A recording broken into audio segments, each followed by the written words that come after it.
भाग तो और कहाँ जाना था भाभी?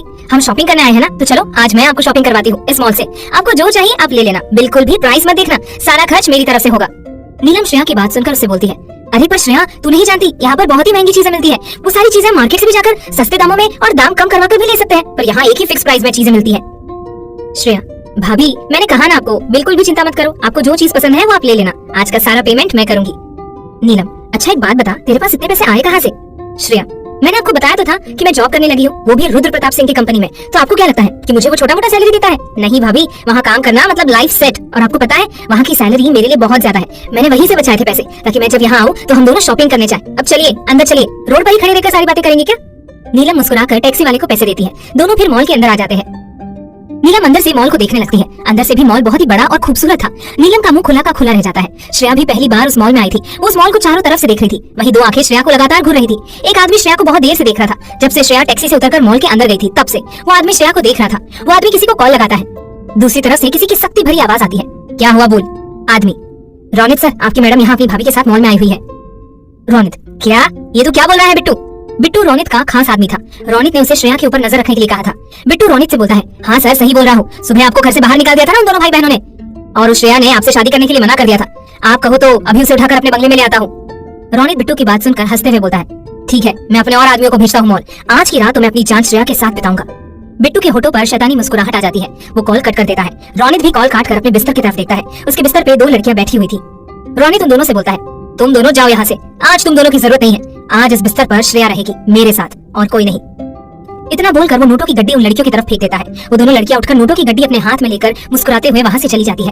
रोनित फिर दीवार पर लगे श्रेया की तस्वीर को देखकर बोलता है, आज तो तुम्हें मेरे साथ एक रात बितानी पड़ेगी, फिर बहुत ही जल्द मैं तुमसे शादी भी कर लूंगा। जहाँ श्रेया और नीलम शॉपिंग कर रहे थे वहाँ मॉल में बहुत सारी चीजें मौजूद थी जो आज तक नीलम ने देखी तक नहीं थी। श्रेया को भी वो चीजें दिखा रही थी। करीब 2 घंटे के बाद नीलम और श्रेया की शॉपिंग पूरी होती है और दोनों काउंटर पर आते हैं। नीलम श्रेया के कान में धीरे से बोलती है, श्रेया मैंने एक्साइटमेंट में कुछ ज्यादा ही चीजें ले ली है, पर अब मुझे लगता है कि एक अच्छा खासा बिल आने वाला है, मुझे घबराहट हो रही है। श्रेया उसे समझाते हुए बोलती है, भाभी मैंने कहा ना आप बिल्कुल भी चिंता मत करो, और बिल की तो बिल्कुल भी नहीं, क्योंकि सारा बिल मैं भर दूंगी। थोड़ी देर के बाद श्रेया का भी नंबर आता है, वो सारा सामान काउंटर पर रख देती है। काउंटर वाला पहले सारी चीजें चेक करता है और उसके बाद बिल बनाता है। बिल पूरे 5 लाख का आया था। 5 लाख का नाम सुनकर नीलम को तो चक्कर आने लगते हैं। आज से पहले तो उसने 5,000 से ज्यादा की शॉपिंग नहीं की थी, और 5 लाख तो उसने सपने में भी नहीं देखे होंगे। उसे अभी लगने लगा था कि श्रेया बिल नहीं भर पाएगी और फिर उन दोनों की बहुत बेइज्जती होने वाली है। श्रेया अपने पर्स से कार्ड निकालती है और काउंटर वाले के सामने कार्ड आगे कर देती है। वो काउंटर वाला उस कार्ड को ध्यान से देखता है, फिर अपने मैनेजर को बुलाता है। मैनेजर भी आकर उस कार्ड को देखता है और फिर हैरानी से श्रेया की तरफ देखता है। श्रेया के होठों पर मुस्कुराहट थी। मैनेजर श्रेया से बोलता है, सॉरी मैडम आप दोनों खड़ी क्यों हैं? आप दोनों कुछ लेंगी? नीलम मैनेजर का अचानक से ऐसा बोलना सुनकर हैरान हो जाती है। वो भी श्रेया की तरफ देखती है। श्रेया मुस्कुराकर बोलती है, नहीं हमें कुछ नहीं चाहिए, आप बस जल्दी से बिल पेमेंट कर दो, फिर हमें जाना भी है। मैनेजर, जी मैडम आप बिल्कुल भी चिंता मत कीजिए, हम अपनी कार भेजेंगे आपको घर तक छोड़ने के लिए। श्रेया, उसकी जरूरत नहीं है, हम लोग टैक्सी से चले जाएंगे, thank you so much. Manager फिर जल्दी से बिल पेमेंट करता है और अपना सर श्रेया के सामने झुका लेता है। श्रेया मुस्कुराकर नीलम का हाथ थामकर बोलती है, भाभी बाहर चलो, मैनेजर साहब हमारी चीजें बाहर टैक्सी तक पहुंचा देंगे। क्यों? मैनेजर श्रेया की बात सुनकर जल्दी से अपना सर हिलाकर बोलता है, जी मैडम आप लोग बाहर चलिए, मैं अभी आप लोगों का सामान लेकर बाहर आता हूँ। श्रेया फिर मुस्कुराते हुए नीलम के साथ वहाँ से चली जाती है। वहीं काउंटर वाला मैनेजर को धीरे से बोलता है, सर कौन थी ये मैडम और ये कार्ड? मैनेजर काउंटर वाले को गुस्से से बोलता है, बेवकूफ तू नहीं जानता ये रुद्र प्रताप सिंह की पत्नी है, ये चाहे ना तो खड़े खड़े पूरा मॉल खरीद सकती है, अब चल मदद कर मेरी ये सारा सामान उठाने में। काउंटर वाला रुद्र का नाम सुनकर ही घबरा गया था। वो और मैनेजर जल्दी से सारा सामान उठाने लगते हैं और फिर दोनों श्रेया और नीलम के पीछे चल देते हैं। क्या होगा कहानी में आगे तो और कहाँ जाना था भाभी? हम शॉपिंग करने आए हैं ना, तो चलो। तो और कहाँ जाना था भाभी? हम शॉपिंग करने आए हैं ना, तो श्रेया और नीलम मॉल के बाहर आते हैं। उनके पीछे मॉल का मैनेजर और स्टाफ उन दोनों का बैग हाथ में पकड़े हुए आ रहे थे। श्रेया नीलम से बोलती है, भाभी आप टैक्सी रोको। नीलम टैक्सी रोकने के लिए थोड़ा आगे बढ़ जाती है, तभी 2 लड़के आकर श्रेया के सामने खड़े हो जाते हैं। श्रेया उन लड़कों को देखते हुए बोलती है, क्या चाहिए भाई साहब? श्रेया की बात सुनकर एक लड़का हंसते हुए बोलता है, तू चाहिए, तुझे ले जाने आए हैं। श्रेया, क्या? पर मुझे कहाँ ले जाना चाहते हो? दूसरा लड़का बोलता है, हमारे सर का हुक्म है कि हम तुम्हें उनके पास ले जाएं, वो आज की रात तुम्हारे साथ गुजारना चाहते हैं। श्रेया उस लड़के की ये बात सुनकर गुस्से में बोलती है, कौन है तुम्हारा बॉस? पहला लड़का हंसते हुए बोलता है, रोनित कपूर, याद आया नाम? श्रेया रोनित का नाम सुनकर अपने हाथ की मुट्ठी कस लेती है और अपने दांत पीसते हुए बोलती है, हटो रास्ते से, मुझे कहीं नहीं जाना। पहला लड़का श्रेया का हाथ पकड़कर बोलता है, हम तुम्हें अपने साथ जबरदस्ती ले जाएंगे, अगर तुम चाहती हो कि हम ऐसा ना करें तो चुपचाप से चलकर कार में बैठ जाओ, वरना हमें जबरदस्ती तुम्हें अपने साथ ले जाना पड़ेगा।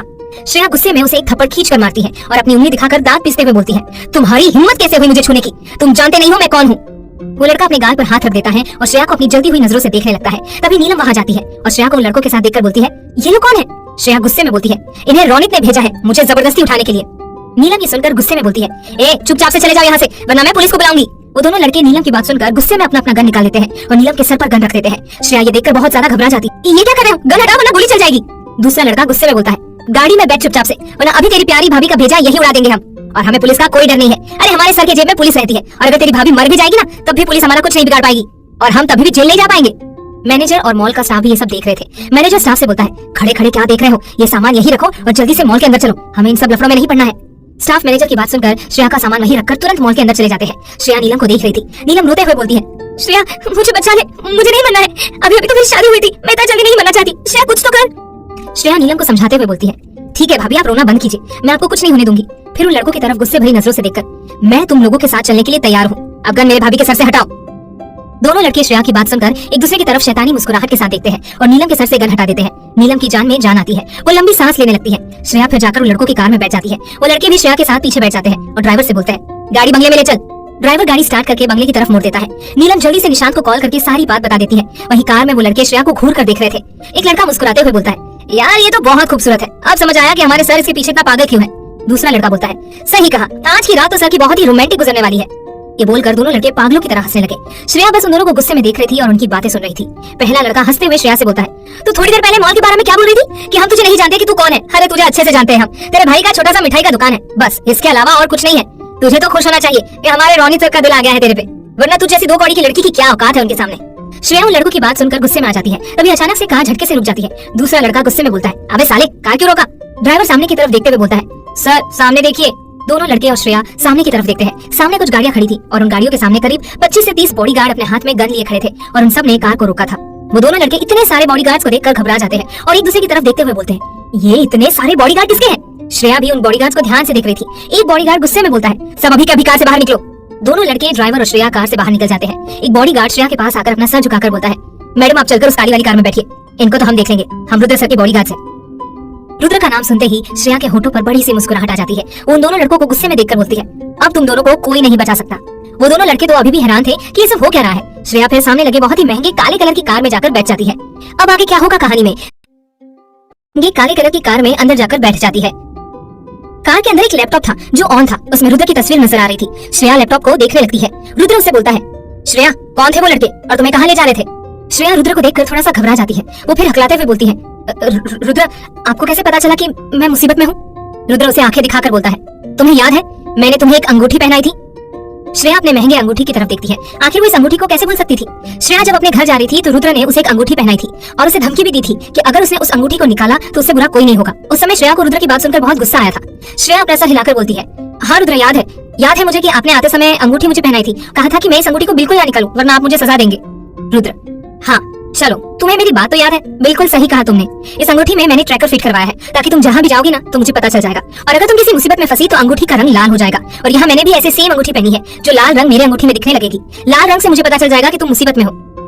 श्रेया उसकी बात सुनकर अपने अंगूठी की तरफ देखती है जो सच में हल्की लाल थी। रुद्र उसे बोलता है, अब तुम मुसीबत में नहीं हो, इसलिए ये अंगूठी भी पहले की तरह नॉर्मल हो जाएगी।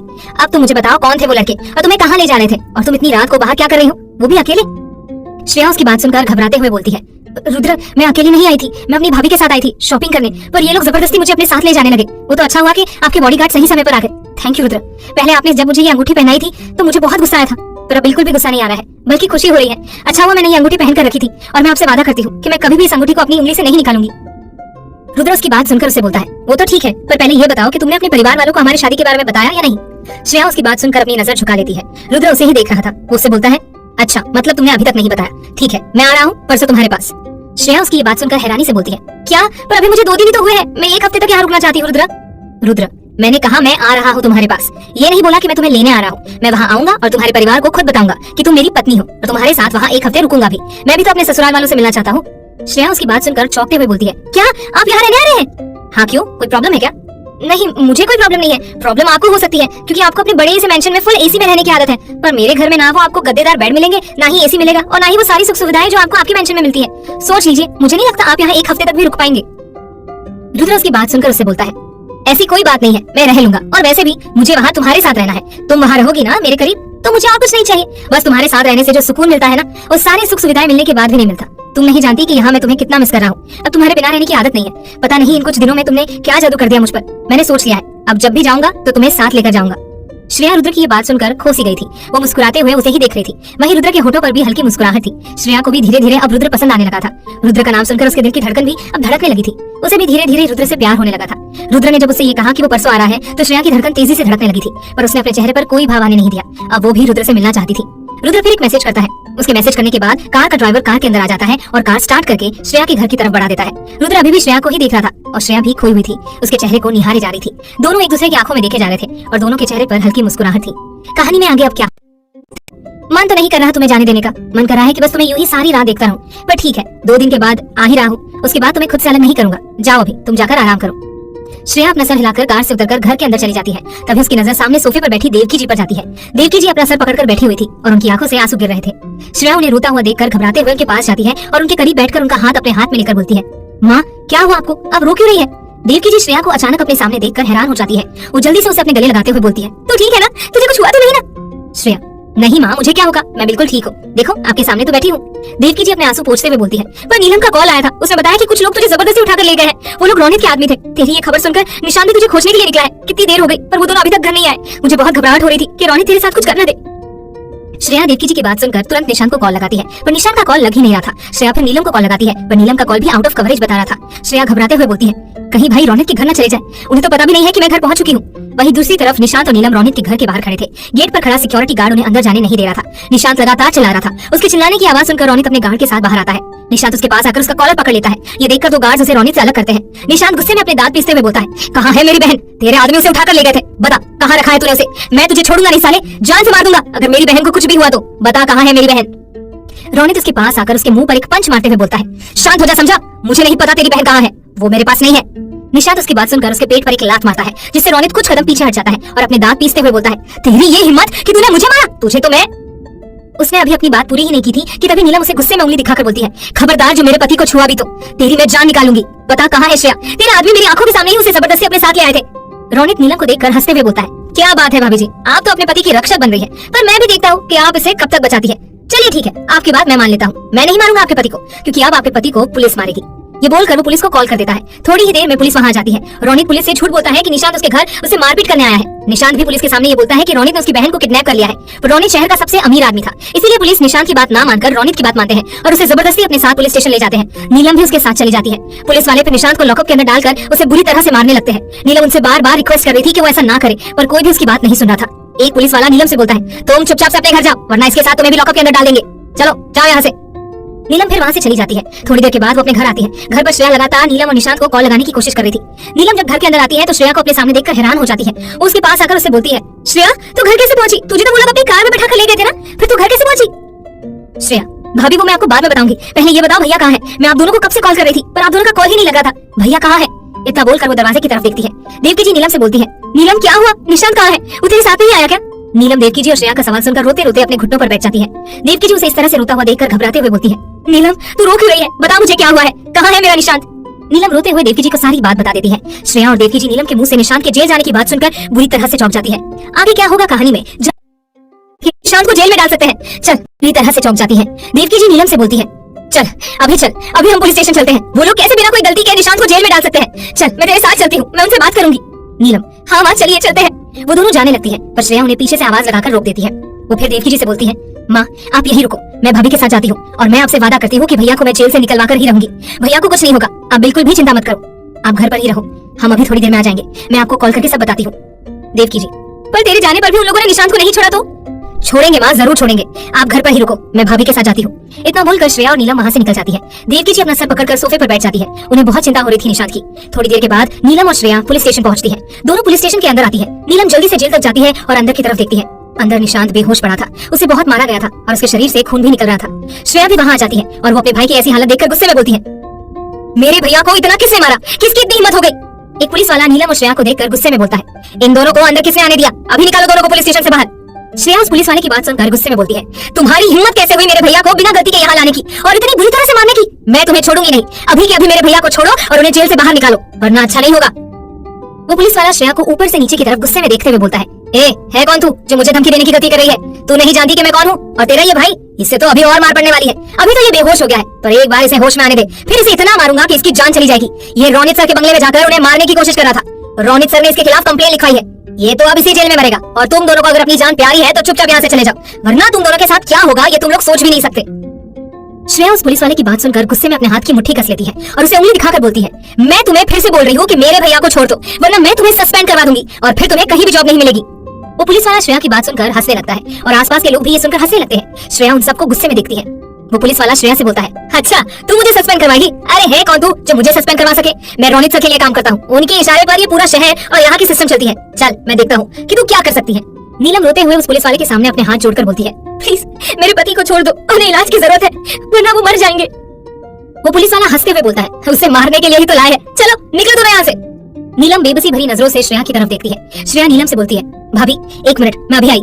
इतना बोलकर वो पुलिस स्टेशन के बाहर चली जाती है और किसी को कॉल लगाती है। थोड़ी देर के बाद वो वापस पुलिस स्टेशन के अंदर आ जाती है। करीब 2 मिनट के बाद उस पुलिस वाले को कॉल आता है। वो नंबर देखकर घबराते हुए बोलता है, अरे बाप रे, ये तो चीफ मिनिस्टर सर का कॉल आ रहा है।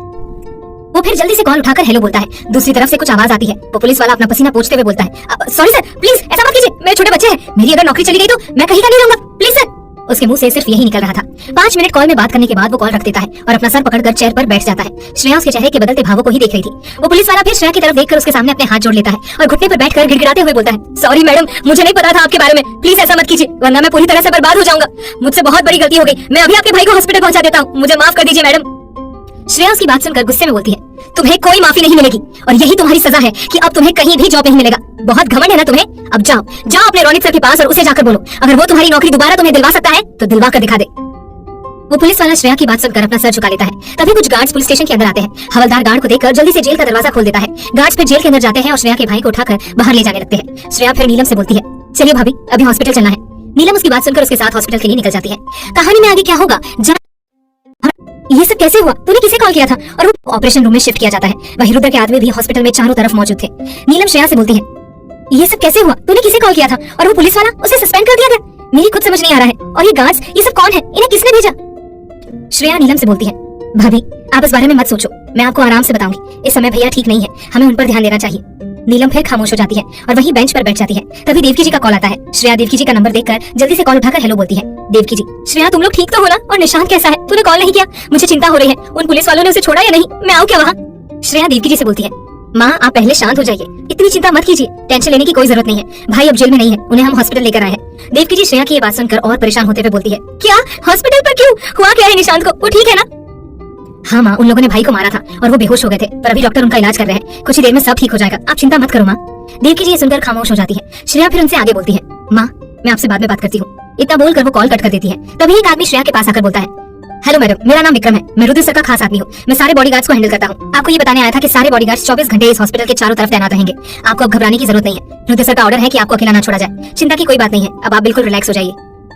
रुद्र का नाम सुनकर श्रेया की आंखें भर जाती है और वो विक्रम से बोलती है, ठीक है आप जाइए, मैं ठीक हूँ। विक्रम फिर वहाँ से चला जाता है। श्रेया फिर रुद्र को कॉल लगाती है। रुद्र एक रिंग के बाद ही उसका कॉल उठा लेता है। श्रेया मुस्कुराकर उससे बोलती है, लगता है आप मेरे ही कॉल का वेट कर रहे थे। रुद्र के होठों पर उसकी बात सुनकर मुस्कुराहट आ जाती है। वो मुस्कुराते हुए बोलता है, हाँ मैं तुम्हारे कॉल का वेट कर रहा था। वैसे मेरे आदमी तुम्हारे पल पल की खबर मुझे दे रहे हैं, पर मैं तुम्हारी आवाज सुनना चाहता था। मेरे आदमियों ने बताया कि तुम कितनी टेंशन में आ गई थी। ये बात सुनकर मुझे बहुत गुस्सा आ रहा था, मन कर रहा था उस पुलिस वाले को जिंदा गाड़ दूं, पर मैंने सिर्फ उसे सस्पेंड करवाया है। लेकिन तुम चिंता मत करो, उसे उसकी सजा जरूर दूंगा। उसने बदतमीजी की थी ना तुम्हारे साथ? श्रेया, नहीं रुद्र जी, उसे उसका सबक मिल चुका है, अब आप कुछ मत कीजिएगा। और थैंक यू रुद्र जी, एक बार में ही आपने सब कुछ ठीक कर लिया। रुद्र उसके मुंह से थैंक यू सुनकर नाराजगी के साथ बोलता है, क्या तुम मुझे थैंक यू बोल रही हो? मैंने ये सब सिर्फ तुम्हारे लिए किया है, क्योंकि मैं तुम्हें बिल्कुल भी तकलीफ में नहीं देख सकता, और तुम मुझे थैंक यू बोल रही हो? तुम्हारा परिवार मेरे भी परिवार जैसा है, तो अब अपनी सजा सुनो। सजा? कैसी सजा? थैंक यू बोलने की सजा। तुम 100 बार मुझे सॉरी लिखकर दोगी। श्रेया उसकी ये बात सुनकर हंसने लगती है। रुद्र, तुम्हें हंसी किस बात की आ रही है? कुछ नहीं, मैं आपको सॉरी टाइप करके भेजती हूँ 100 बार। ठीक है, मैं 2 दिन के बाद आ रहा हूँ। श्रेया, हाँ ठीक है, अब मैं रखती हूँ। इतना बोलकर वो कॉल रख देती है। डॉक्टर फिर बाहर आते हैं। श्रेया और नीलम डॉक्टर के पास चली जाती है। डॉक्टर श्रेया से बोलते हैं, मैडम अब आपके भाई बिल्कुल ठीक है, चिंता की कोई बात नहीं है। उन्हें अब वीआईपी रूम में शिफ्ट कर रहे हैं, जहाँ सारी फैसिलिटी मौजूद है। आपके भाई 2 दिन में ही चलने लगेंगे। श्रेया डॉक्टर को मुस्कुराकर थैंक यू बोलती है। डॉक्टर फिर वहाँ से चले जाते हैं। अगली सुबह निशांत को होश आता है। वो अपनी आंखें खोलकर चारों तरफ देखता है। उसके सामने नीलम, श्रेया और देवकी जी मौजूद थे। निशांत नीलम से बोलता है, मैं तो जेल में था, फिर यहाँ कैसे आया, और ये कौन सी जगह है? नीलम निशांत के पास जाकर उसका हाथ प्यार से थामकर बोलती है, निशांत चिंता मत करो, अब तुम बिल्कुल ठीक हो, तुम हॉस्पिटल में हो, अब चिंता करने की कोई बात नहीं है। उस पुलिस वाले को भी सस्पेंड कर दिया गया है, तुम अब जल्दी से ठीक हो जा और घर चलते हैं। निशांत नीलम की ये बात सुनकर हैरानी से बोलता है, पर ये सब हुआ कैसे? नीलम उसे सारी बात बताती है। निशांत फिर श्रेया की तरफ देखता है और उससे पूछता है, श्रेया तूने कैसे किया ये सब? किसे कॉल किया था तूने? श्रेया, भाई मैं आपको बाद में बताऊंगी, पहले आप ठीक हो जाओ, घर आ जाओ, फिर आपको आराम से मैं सारी बात बताऊंगी। देवकी जी भी निशांत से बोलती है, हाँ निशांत बेटा तू पहले ठीक हो जा, बातें बाद में होती रहेगी। निशांत फिर कुछ नहीं बोलता। तभी कमरे का दरवाजा खुलता है। सभी बाहर दरवाजे की तरफ देखते हैं। दरवाजे पर रोनित और उसके आदमी खड़े थे। रोनित के हाथ में बड़ा सा फूल का गुलदस्ता था। वो मुस्कुराते हुए कमरे के अंदर आता है। रोनित को देखकर निशांत, नीलम, देवकी जी और श्रेया की आंखों में गुस्सा उतर आता है। आगे क्या होगा कहानी में जानने के लिए सुनिए अगला एपिसोड सिर्फ प्रतिलिपि FM पर। भाग। रोनित के हाथ में बड़ा सा फूल का गुलदस्ता था। वो मुस्कुराते हुए कमरे के अंदर आता है। रोनित को देखकर निशांत, नीलम, देवकी जी और श्रेया की आंखों में गुस्सा उतर आता है। रोनित अपने होठों पर शैतानी मुस्कुराहट के साथ अंदर आता है। फूल का गुलदस्ता निशांत के सामने बढ़ाकर बोलता है, साले साहब ये फूल लाया हूँ आपके लिए। फिर निशांत को ऊपर से नीचे एक नजर देखते हुए बोलता है, कितनी बुरी तरह से मारा ना उन पुलिस वालों ने आपको, कितने बुरे हैं ना वो लोग। मैंने तो बस इतना कहा था कि आपको एक रात जेल में डाले, पर उन लोगों ने आपको मारा। आप मुझे माफ कीजिएगा, अगर मुझे पहले पता होता ना तो मैं तो पूरे पुलिस स्टेशन में आग लगा देता। पर जैसे ही मुझे पता चला ना, मैं तुरंत आ गया आपसे मिलने, और देखिए आपके लिए फूल भी लाया हूँ। इतना बोलकर वो निशांत के सामने गुलदस्ता बढ़ा देता है। निशांत उसके हाथ से फूल का गुलदस्ता लेकर फेंकते हुए गुस्से में बोलता है, साले तेरी इतनी हिम्मत कि तू यहाँ तक आ गया, चल निकल यहाँ से, और मुझे तेरी कोई सहानुभूति नहीं चाहिए। एक तो तेरे कारण मुझे पुलिस वाले उठाकर ले जाते। तूने ही उनसे कहा था मुझे मारने के लिए, और अब नाटक करना है। चल जा यहाँ से, अपने लोगों को लेकर चला जा, और अगर दोबारा अपना चेहरा दिखाया ना तो मुझसे बुरा और कोई नहीं होगा। रोनित निशांत की बात सुनकर अपने दांत पीसते हुए बोलता है, साले रस्सी जल गई पर बल नहीं गया। इतनी मार खाई तूने, यहाँ तक कि तुझे हॉस्पिटल में एडमिट करवाना पड़ा, पर फिर भी तेरे ये तेवर कम नहीं हुए ना। अभी भी मुझसे आंखें दिखाकर बातें कर रहा है। भूल मत, अगर मैं चाहूँ ना तो तुझे इसी हॉस्पिटल में अभी मरवा सकता हूँ, और कोई मेरा कुछ नहीं बिगाड़ पाएगा। शरीफ तरीके से बात कर रहा हूँ तो शराफत रास नहीं आ रही है तुझे। इतना बोलकर वो निशांत का गला पकड़ लेता है। तभी श्रेया उसका हाथ निशांत के गले से हटाती है और उसके गालों पर एक तमाचा चढ़ देती है। रोनित के आदमी ये देखकर अपनी अपनी गन निकाल लेते हैं। रोनित भी अपना हाथ अपने गाल पर रखकर श्रेया को गुस्से में देखने लगता है। श्रेया उसे गुस्से में उंगली दिखाकर बोलती है, तेरी ये हिम्मत कैसे हुई मेरे भाई से इस तरीके से बात करने की, और क्या सोचकर तू ये हॉस्पिटल में आया है। चल निकल यहाँ से, वरना मार मार कर तुझे इस हॉस्पिटल से बाहर फेंकवा दूंगी, और मेरा कोई कुछ नहीं बिगाड़ पाएगा, समझा। रोनित श्रेया की बात सुनकर उसका बाजू पकड़कर उसे अपने करीब खींचकर उसका हाथ पीछे की तरफ मोड़ देता है। ये देखकर नीलम और देवकी जी उसकी तरफ आने लगते हैं, पर रोनित के आदमी उन दोनों के सर पर गन पॉइंट करके उन्हें रोक देते हैं। निशांत भी उठने की कोशिश करने लगता है, पर उसे बहुत चोट आई थी, इसलिए वो उठ नहीं पा रहा था। वो गुस्से में बोलता है, रोनित छोड़ मेरी बहन को, वरना अच्छा नहीं होगा तेरे लिए। रोनित गुस्से में बोलता है, बहुत प्यार से समझा लिया तुम लोगों को, पर तुम दोनों भाई बहन को प्यार की भाषा समझ ही नहीं आ रही है। तुम दोनों हर वक्त मेरी बेइज्जती करते रहते हो। फिर श्रेया की तरफ देखकर, और तू बहुत जुबान चला रही है ना, अब देख मैं तेरे साथ क्या करता हूँ। तेरे साथ बहुत अच्छे से पेश आया, पर अब नहीं। फिर अपने आदमियों से बोलता है, इन सबको ले जाओ और अड्डे पर ले जाकर बंद कर देना, और श्रेया को तो मैं अपने साथ ले जा रहा हूँ। आज रात को हमारी शादी होगी। रोनित के आदमी नीलम जी, देवकी जी और निशांत को वहाँ से ले जाने लगते हैं। श्रेया रोनित को धक्का देती है और तुरंत कमरे के बाहर आकर रुद्र के गार्ड्स को आवाज लगाती है, पर वो ये देखकर हैरान हो जाती है कि बाहर एक भी गार्ड मौजूद नहीं था। तभी रोनित भी पीछे से बाहर आता है और उसका हाथ पकड़कर उसे वापस अपने करीब खींचते हुए बोलता है, चल अब मेरे साथ चल। ये बोलकर वो श्रेया को भी अपने साथ ले जाता है। आधे घंटे बाद रोनित की कार बंगले के बाहर आकर रुकती है। रोनित की कार से निकलकर श्रेया का हाथ पकड़कर उसे जबरदस्ती कार से निकालकर बंगले में ले जाता है। उसके आदमी चारों तरफ फैले हुए थे और उन्हें ही देख रहे थे। श्रेया उसे गुस्से में बोलती है, रोनित ये तू ठीक नहीं कर रहा है, तू नहीं जानता कि तू अपने साथ अपनी मौत को बुला रहा है। देख अभी भी तेरे पास वक्त है, मुझे छोड़ दे और मेरे परिवार को भी, वरना तू बहुत बुरी मौत मरेगा। रोनित इसकी बात का कोई जवाब नहीं देता और उसे घसीटते हुए अपने कमरे में ले जाकर बेड पर धक्का दे देता है। श्रेया डर से पीछे की तरफ खिसकने लगती है। रोनित उसे घूर कर देखते हुए बोलता है, तुम मेरी मौत की चिंता मत कर, अपने बारे में सोच, तेरा क्या होगा। आज रात को हमारी शादी है, उसके बाद मैं पूरी जिंदगी तुझे अपनी कैद में रखने वाला हूँ। तेरे अंदर बहुत गर्मी है ना, एक बार शादी हो जाने दे, फिर देख मैं तेरा क्या हाल करूंगा कि तुझे खुद से नफरत होने लगेगी। श्रेया उसकी ये बात सुनकर उसे उंगली दिखाकर गुस्से में बोलती है, मेरी शादी हो चुकी है और मेरे पति रुद्र प्रताप सिंह है, दिल्ली के मशहूर बिजनेसमैन। तूने शायद उनका नाम सुना होगा और ये भी जानता होगा कि वो कैसे इंसान है। अब तक तो उन्हें पता चल ही गया होगा कि तू मुझे यहाँ अपने साथ बंगले पर ले आया है। अब तू सोच वो तेरे साथ क्या करेंगे। उन्हें बिल्कुल बर्दाश्त नहीं है जो भी मुझे बुरी तरीके से छूता है, तो अब तू तड़प तड़प कर मरेगा। रुद्र का नाम सुनकर रोनित भी एक पल के लिए डर से अंदर तक कांप जाता है। क्या होगा कहानी में आगे जानने के लिए सुनिए अगला एपिसोड। आज रात को हमारी शादी है, उसके बाद मैं पूरी जिंदगी तुझे अपनी कैद में रखने वाला हूँ। तेरे अंदर बहुत गर्मी है ना, एक बार शादी हो जाने दे, फिर देख मैं तेरा क्या हाल करूंगा कि तुझे खुद से नफरत होने लगेगी।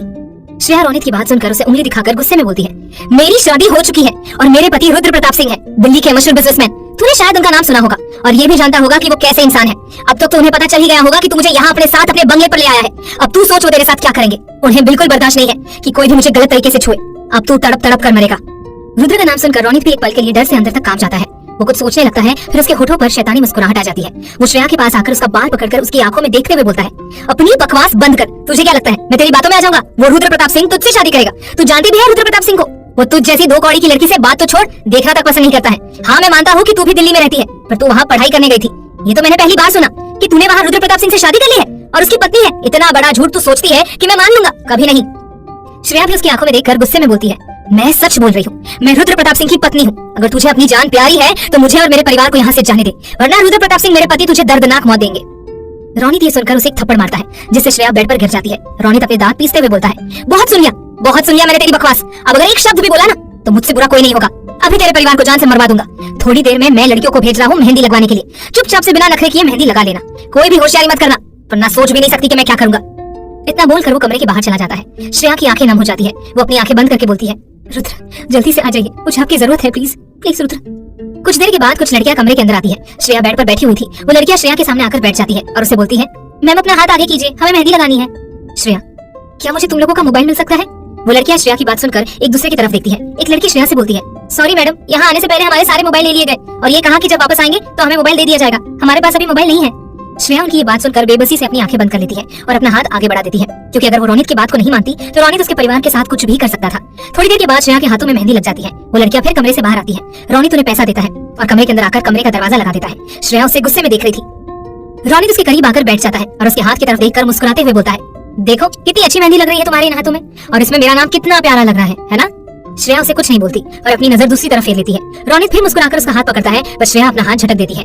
रोनित ये देखकर उसका बाजू पकड़कर उसे अपने करीब खींचकर उसकी आंखों में देखते हुए बोलता है, अभी जितना नखरा दिखाना है दिखा लो, बस एक बार शादी हो जाए, उसके बाद तो मैं तुम्हें बताऊंगा कि मैं क्या चीज हूँ। श्रेया उसकी तरफ देखकर गुस्से में बोलती है, मुझे मेरे परिवार से मिलना है अभी। रोनित बेड पर लेटते हुए बोलता है, अभी नहीं जान, अभी रात बहुत हो गई है, इसलिए सो जाओ, कल शादी है, वो लोग आएंगे ना तब देख लेना, और मिल भी लेना, क्योंकि फिर उसके बाद मैं तुम्हें उनसे कभी मिलने नहीं दूंगा। चलो आओ, आप सो जाओ। इतना बोलकर वो कमरे की लाइट ऑफ कर देता है। थोड़ी देर के बाद श्रेया उसकी तरफ देखती है। रोनित गहरी नींद में सो चुका था। श्रेया जल्दी से दरवाजे के पास आकर दरवाजा खोलने का ट्राई करती है, पर दरवाजा पासवर्ड से लॉक था। श्रेया ये देखकर गुस्से में रोनित की तरफ देखती है। उसका मन करना था कि वो नींद में ही उसे मार दे, पर वो ऐसा नहीं कर सकती थी। वो फिर पासवर्ड ट्राई करने लगती है, पर पासवर्ड गलत टाइप करने के कारण सायरन बजने लगता है। श्रेया सायरन की आवाज सुनकर घबरा जाती है। वो और पासवर्ड ट्राई करने लगती है। वो जितनी बार गलत पासवर्ड ट्राई कर रही थी, सायरन की आवाज उतनी ही बढ़ती जा रही थी। तभी रोनित की भी नींद खुल जाती है। वो गुस्से में उसकी तरफ देखता है और फिर उसके पास आकर उसका हाथ पकड़ लेता है। श्रेया भी उसे गुस्से में देखती है और उसे अपना हाथ छुड़ाने लगती है। रोनित गुस्से में बोलता है, कहाँ भाग रही हो? नहीं खुलेगा दरवाजा जब तक मैं ना चाहूँ। इतना बोलकर वो उसे खींचते हुए बेड के पास लाकर धक्का दे देता है और उसके ऊपर आकर उसे जबरदस्ती किस करने लगता है। आखिर क्या होगा कहानी में आगे? क्या रुद्र आ पाएगा समय पर? क्या में लेटकर हंस श्रेया उससे खुद को छुड़ाने की कोशिश करने लगती है, पर रोनित ने उसे मजबूती से पकड़ रखा था। श्रेया अपनी पूरी ताकत लगाकर उसे दूसरी साइड धक्का दे देती है। रोनित उसके बगल में लेटकर हंसते हुए बोलता है, अभी तो तुम्हें छोड़ रहा हूँ, पर दोबारा भागने की कोशिश की ना तो शादी से पहले ही सुहागरात मना लूंगा और फिर तुम भी मुझे रोक नहीं पाओगी। चलो अब चुपचाप सो जाओ, कल सुबह शादी है हमारी। इतना बोलकर वो अपनी आंखें बंद कर लेता है। श्रेया भी उठकर बैठ जाती है और वो उसे गुस्से में देख रही थी। वो फिर जल्दी से बेड से उतरकर कमरे में लगे सोफे पर जाकर बैठ जाती है। उसे अब बहुत टेंशन होने लगी थी कि वो वहाँ से आखिर कैसे निकलेगी। सुबह का समय, रोनित की सुबह नींद खुलती है। वो अपने बगल में देखता है पर उसके बेड पर श्रेया नहीं थी। वो फिर सामने सोफे की तरफ देखता है। श्रेया बैठे बैठे ही अपना सर सोफे पर टिकाकर सो गई थी। रोनित धीरे से बेड से उतरकर उसके करीब आकर बैठ जाता है और उसे देखने लगता है। श्रेया सोते समय बहुत ही प्यारी और मासूम लग रही थी। रोनित फिर उसके चेहरे पर अपनी उंगलियां घुमाने लगता है। किसी के छूने के एहसास से ही श्रेया झटके से अपनी आंखें खोलकर बैठ जाती है और रोनित को अपने इतने पास देखकर उसे धक्का देती है, जिससे रोनित पीछे की तरफ हट जाता है। श्रेया गुस्से से उसे उंगली दिखाकर बोलती है, खबरदार जो मुझे छुआ तो मुझसे बुरा कोई नहीं होगा। रोनित उसकी बात सुनकर हंसते हुए बोलता है, रिलैक्स, नहीं छोड़ा हूँ तुम्हें। कहा तो जब तक शादी नहीं हो जाएगी तुम्हें मैं हाथ भी नहीं लगाऊंगा, लेकिन शादी के बाद तुम्हें छोड़ूंगा भी नहीं, ये बात याद रखना। एक बार शादी हो जाने दो, उसके बाद देखना तुम कि मैं क्या करूंगा। श्रेया उसकी बात सुनकर गुस्से में बोलती है, मुझे मेरे परिवार से मिलना है। रोनित, मिल लेना, तुम्हारा परिवार कहाँ भागे जा रहा है? पहले तुम तैयार हो जाओ, मैं लड़कियों को भेजता हूँ तुम्हें तैयार करने के लिए। तैयार होकर मेरी दुल्हन बनकर जल्दी से बाहर आ जाओ। इतना बोलकर वो कमरे के बाहर चला जाता है। उसके जाने के बाद श्रेया का मन बेचैन होता है, क्योंकि वो रुद्र के पास कैसे भी करके संदेश पहुंचाना चाहती थी कि वो मुसीबत में है। इधर रोनित अपने बंगले के पीछे बने एक कॉटेज के अंदर जाता है, जहां उसमें आदमी मौजूद थे। रोनित अपने आदमियों को देखता है और रुककर कमरे के अंदर चला जाता है। कमरे के अंदर नीलम, निशांत और देवकी जी को बांध कर रखा गया था। रोनित उन सबको देखकर हंसते हुए बोलता है, कैसे हो आप तीनों? रात को अच्छी नींद आई ना? निशांत उसकी बात सुनकर अपने दांत पीसते हुए बोलता है, मेरी बहन कहाँ है? मेरे हाथ खोल एक बार, फिर देख मैं तेरे साथ क्या करता हूँ। रोनित उसकी बात सुनकर पागलों की तरह हंसी हंसते हुए बोलता है, साले साहब, एक तो तुम्हें पहले ही चोट लगी हुई है और ऊपर से तुम चाहते हो कि मैं तुम्हारे हाथ खोलूं। देखो चुपचाप से बैठो, वरना चल भी नहीं पाओगे। इतना मार मारूंगा कि जो बची कुछ हड्डियां है ना वो भी टूट जाएगी। और रही तुम्हारी बहन, वो तो बिल्कुल सुरक्षित है मेरे पास, उसे कुछ नहीं किया हूँ। मैं तुम लोगों को ये बोलने आया था कि अभी थोड़ी देर में मेरी और श्रेया की शादी होने वाली है, इसलिए तुम तीनों तैयार हो जाओ, क्योंकि आज के बाद से तुम लोग फिर अपनी श्रेया को दोबारा नहीं देख पाओगे। देवकी जी रोते हुए बोलती है, रोहित बेटा, तुम्हारे पापा और मेरे पति बहुत अच्छे दोस्त थे। वो चाहते थे कि तुम्हारी और श्रेया की शादी पूरी रीति रिवाज और धूमधाम से हो, फिर तुम ये क्या कर रहे हो? ऐसे तुम मेरी बच्ची से शादी नहीं कर सकते। रोनित देवकी जी की आंखों में आंखें डालकर गुस्से में बोलता है, मैं भी यही चाहता था कि मेरी और श्रेया की शादी पूरे रीति रिवाज और धूमधाम से हो, पर आपकी वो बेटी जब देखो मेरी बेइज्जती करती रहती है, और आपका ये बेटा भी मुझे धमकी देता रहता है। क्या हो गया अगर 2-3 बार जेल चला गया तो? कोई गुनाह कर दिया क्या? हर वक्त तुम लोग मुझे नीचा दिखाते रहते थे जब भी तुम लोगों से अच्छे से बात की, पर नहीं, तुम लोगों को तो मेरी बात समझ ही नहीं आ रही थी। तो अब भुगतो, अब तो मैं इसी तरीके से शादी करूंगा और फिर उसे और तुम लोगों को बताऊंगा कि मैं क्या चीज हूँ। इतना बोलकर रोनित वहाँ से चला जाता है। थोड़ी देर बाद श्रेया पूरी तरह से तैयार हो जाती है। वो खुद को आईने में देखती है, वो बहुत खूबसूरत लग रही थी। उसे फिर वो पल याद आता है जब उसकी शादी रुद्र से हुई थी। उस समय वो शादी से बिल्कुल भी खुश नहीं थी, क्योंकि वो अपनी दोस्त के लिए रुद्र की शादी में गई थी, पर गलती से रुद्र की शादी उससे हो गई थी, जिस कारण वो तरीका खोज रही थी रुद्र से अलग होने का। पर आज उसे रुद्र की बहुत याद आ रही थी। उसका मन कर रहा था कि रुद्र उसके पास आ जाए और वो उसके सीने से जाकर लग जाए, क्योंकि उसकी बाहों में श्रेया को सुकून जो महसूस होता था। वो रुद्र के अलावा किसी और की पत्नी नहीं बनना चाहती थी। तभी एक आवाज आती है, श्रेया। श्रेया आवाज सुनकर पीछे पलट कर देखती है। उसके पीछे रुद्र खड़ा था और मुस्कुरा रहा था। श्रेया की आंखें भर जाती है रुद्र को देखकर। उसके पास भागकर जाती है, उसके गले लग जाती है। रुद्र भी उसे अपनी बाहों में भर लेता है। आखिर रुद्र वहां कैसे आया? भाग 3 चारों तरफ फैले हुए थे। थोड़ी देर के बाद रोनित कमरे के अंदर आता है। श्रेया अपनी ही सोच में गुम थी। रोनित उसका हाथ पकड़कर उसे अपने करीब खींच लेता है। उसके अचानक खींचने से श्रेया अपने होश में वापस आती है और उसे धक्का देती है। रोनित मुस्कुराकर बोलता है, चलो हमारी शादी का समय हो गया है। इतना बोलकर वो उसका हाथ पकड़कर उसे जबरदस्ती बाहर गार्डन में लाता है। श्रेया अपने चारों तरफ देख रही थी। चारों तरफ रोनित के गार्ड्स मौजूद थे और सबके हाथ में गन थी। श्रेया रोनित से बोलती है, मेरा परिवार कहाँ है? मुझे पहले उनसे मिलना है। उसके बाद रोनित अपने एक आदमी को इशारा करता है। वो आदमी फिर वहां से चला जाता है। थोड़ी देर के बाद देवकी जी नीलम और निशांत को वहां लाया। श्रेया उन्हें देखकर भागकर उनके पास जाती है। देवकी जी अपनी आंखों में आंसू लिए श्रेया से बोलती है, बेटा तू ठीक है ना? इसने तेरे साथ कुछ गलत तो नहीं किया ना? श्रेया अपना सर हिलाकर बोलती है, नहीं माँ, मैं बिल्कुल ठीक हूँ। निशांत रोनित को गुस्से में घूर रहा था। श्रेया फिर नीलम के पास आती है और उसके और देवकी जी के हाथ खोलने लगती है। तभी रोनित ये देखकर गुस्से में उसका बाजू पीछे से पकड़कर उसे अपनी तरफ से पलटता है और उसे अपने करीब खींच लेता है। श्रेया उसके सीने पर मारते हुए बोलती है, छोड़ो मुझे। रोनित अपने दांत पीसते हुए बोलता है, किससे पूछकर तुम इनके हाथ खोल रही हो? मैंने बस इन्हें यहाँ इसलिए बुलाया है ताकि ये हमारी शादी देख सके और तुम्हें भी आखिरी बार देख सके, क्योंकि आज के बाद से ना तो तुम इनसे कभी दोबारा मिल पाओगी और ना ये तुमसे। श्रेया रोनित की बात सुनकर गुस्से में बोलती है, तुम बहुत गलत कर रहे हो रोनित, देखना तुम बहुत पछताओगे। मैं अभी भी बोल रही हूँ कि मुझे और मेरे परिवार को यहाँ से जाने दो, वरना तुम्हारी जान जाएगी तुम्हारे हाथों से। तुम अपनी मौत के खुद जिम्मेदार बन रहे हो। रोनित उसकी ये बात सुनकर उसका बाल पीछे से पकड़ लेता है, जिससे श्रेया की चीख निकल पड़ती है। वो फिर श्रेया की आंखों में देखते हुए गुस्से में बोलता है, अपनी बकवास बंद कर, कल से ही तेरी बातें सुने जा रहा हूँ। तेरी बातें सुन सुनकर मैं पक चुका हूँ। किसकी इतनी हिम्मत जो मुझे हाथ भी लगा सके? अब चल, हमारी शादी का समय हो गया है। इतना बोलकर वो श्रेया को खींचते हुए जबरदस्ती मंडप में ले जाने लगता है। देवकी जी, निशांत और नीलम ये देखकर चिल्लाने लगते हैं। वो उसे ऐसा ना करने के लिए बोल रहे थे, पर रोनित कहाँ उनकी सुनने वाला था। वो फिर श्रेया को बैठने के लिए बोलता है। श्रेया गुस्से में बोलती है, मैं तुमसे शादी नहीं करूंगी, मेरी शादी हो चुकी है, मैं रुद्र प्रताप सिंह की पत्नी हूँ। रोनित उसकी बात सुनकर अपने आदमियों को इशारा करता है। उसके आदमी उसका इशारा पाते ही नीलम, निशांत और देवकी जी के सर पर गन तान देता है। श्रेया ये देखकर घबराते हुए बोलती है, नहीं, मेरे परिवार को कुछ मत करना प्लीज। रोनित, तो फिर चुपचाप से बैठ मंडप पर।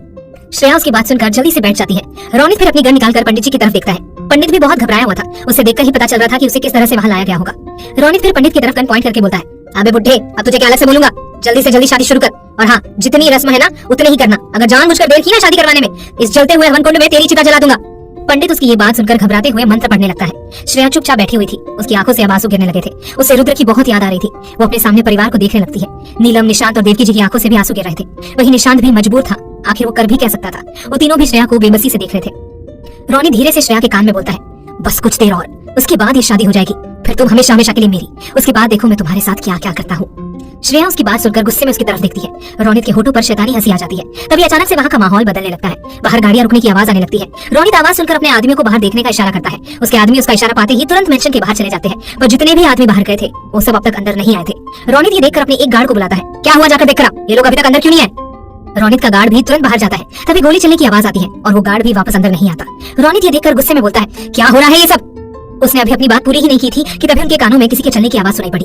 सभी बाहर की तरफ देखते हैं। एक आदमी फुल एटीट्यूड के साथ चलते हुए अंदर की तरफ आ रहा था। उस आदमी ने अपने चेहरे पर मास्क लगाया हुआ था और उसकी पर्सनालिटी काफी आकर्षक थी। सभी उसे बड़े ध्यान से देख रहे थे। वही श्रेया उस आदमी को देखकर मुस्कुरा देती है।